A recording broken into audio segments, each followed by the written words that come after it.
Hello বন্ধুরা, কেমন আছেন? ভালো আছেন তো? আজকে মা রান্নাঘরে রান্না করেছি। আজকে ভাত আছে আর ইলিশ মাছের মাথা দিয়ে সব রকম সবজি দিয়ে পটল, বেগুন, কুমড়ো, আলু, কাঁকড়েল, করলা আর ওটা কী বলে সব দিয়ে চচ্চড়ি করেছি। আর এই বেগুন দিয়ে ইলিশ মাছ তেল সর্ষের তেল দিয়ে করেছি, এই রিফাইন এই দু বাবা। আর ইলিশ মাছের তেল এই রান্না করেছি, এই কর্নারে খেতে দিচ্ছি চচ্চড়ি।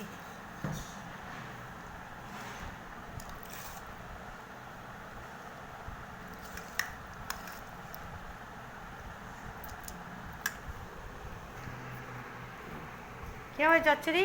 খাও, ভালো হয়েছে। আমিও খেতে বসলাম, খুব ভালো।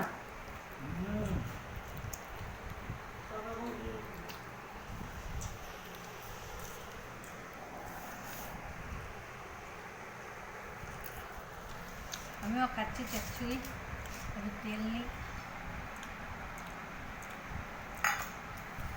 এই যে খাচ্ছি মাছের তেল দিয়ে, ইলিশ মাছের তেল, কাঁচা লঙ্কা।